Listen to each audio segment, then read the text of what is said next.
Diller-Odell Coach's Corner, a service of Sutton Repair, Heartland Bank, and Eichmann Electric. Hey Griffin fans, when your team heads into battle, we understand the power of supporting your community and local athletes. That's why at Heartland Bank, our commitment goes beyond banking. We invest in the hearts of our communities. Hi, I'm Market President Matt Raber and invite you to discover the Heartland Bank difference. Because when you choose Heartland Bank, you invest in local dreams and hometown victories. Heartland Bank, a proud supporter of Diller-Odell Athletics. Go Griffins. Member FDIC, Equal Housing Lender. Sutton Repair and Odell can work on all makes and models of cars, trucks, or vans. With over 45 years of experience, their ASE certified technicians can get your vehicle running in top condition. All engine work, including transmissions. They offer a 25-point inspection on all oil changes, computer diagnostics, and new tire sales. Open Monday through Friday, 8 to 5. Small town service, big time know-how. Sutton Repair in Odell. When it comes to electrical work, trust the experts at Eichmann Electric. This is Marcus Eichmann, and we offer a full range of services, installation, maintenance, and repair for residential, commercial, and agricultural properties. Licensed in Nebraska and Kansas, we're dedicated to delivering the best solutions for your needs. From wiring your new home to keeping your business powered, Eichmann Electric is here to keep the lights on and the power flowing. Call me today at 402-587-1071 or visit our website at EichmannElectricLLC.com. That's Eichmann Electric, your hometown electrician. Welcome into the Diller-Odell Coach's Corner program, joined today with girls basketball head coach John Moore. Coach, he ended the season there last week. Unfortunately, was a loss there to EMF, but getting ready for postseason. How do you feel this team's, playing here as you get ready for that part of the year? Well, we're playing okay. I wish we would have improved a little bit more against the tougher teams. EMF is playing pretty good basketball right now, and they did well in our conference tournament and on the rise. And they kind of took it to us in the fourth quarter the other night. It was somewhat close for a while, but they got us. It was at their place. So we're 9-11 as we finish out the regular season. So I think we're playing okay, but we have to step up our game a little bit as we play Dorchester. They will be the second seed at sub-districts. We're the seed tomorrow night over in Falls City, and their record is 14-8, speaking of Dorchester. So, they were the runner-up last year in Class D2 at state. So they graduated some girls, but they still have a winning attitude, winning tradition right now. So they will be tough to beat, so we got to play our best game. Well, and you mentioned, tough to beat, and then talk about, Exeter Miller, your friend. I'm sure some coaches have some different philosophy, but, hopefully how did that game, though, prepare you facing off against a good team, high-quality opponent, instead of, let's say, someone that's got, 1 or 2 wins on the year? Well, that definitely helps us, I feel.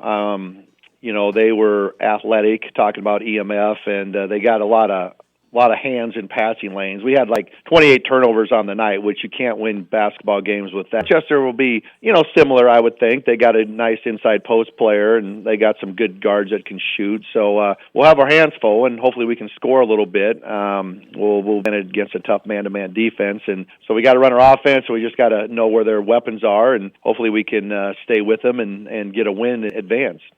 And as you look for keys for that game, I'm just from what I'm hearing, I assume, ball control is going to be important, limiting those turnovers and just keeping this game tight towards the end.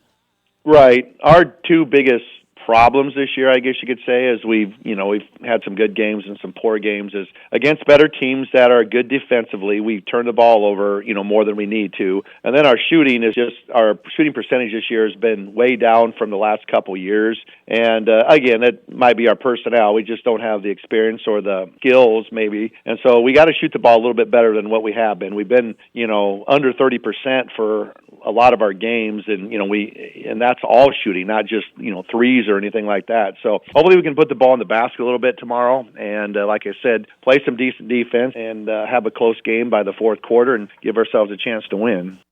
Now, you were talking a little bit, about the experience that Dorchester will have, and your girls too as well. I'm sure there were quite a few of them on the team last year where you guys made that state run. How, beneficial will that be, kind of knowing what you need to do to get a win in postseason? I think it helps.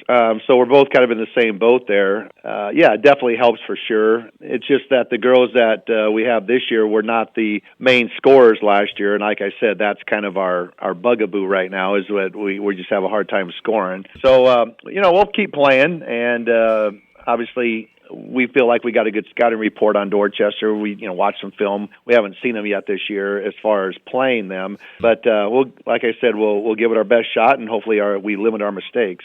Oh, absolutely. This time of year, that's what you've got to do. And wanted to ask you, too, for this senior class, hopefully sending them out on the right note, how important have they been this year and in their careers, doing what they've done on the court and off the court?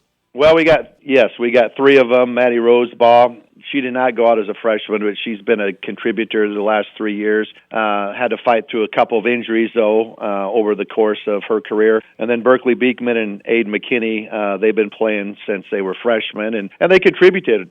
By the time they were sophomores, they were playing some varsity minutes, and they've all three been pretty good leaders this year, and you can't ask for anything more. So we'll miss them when the season's over, and they've stepped up their games, and without them this year, I don't know where we would actually be. So hats off to the seniors, and hopefully we can ride it out a little bit longer than just 1 or 2 games. Oh, absolutely. You always want to send them off on a high note, and hopefully you're able to do that Tuesday against Dorchester. Again, talking with John Moore, head coach of the Diller-Odell girls basketball team. John, I've appreciated the time all season. Best of luck here in this sub-state coming up, and hopefully we can see Diller-Odell move on for a few more games. Right. Well, thanks, Max. We always appreciate your coverage, and nice talking to you all year. Thank you. Diller-Odell Coach's Corner, a service of Sutton Repair, Heartland Bank, and Eichmann Electric.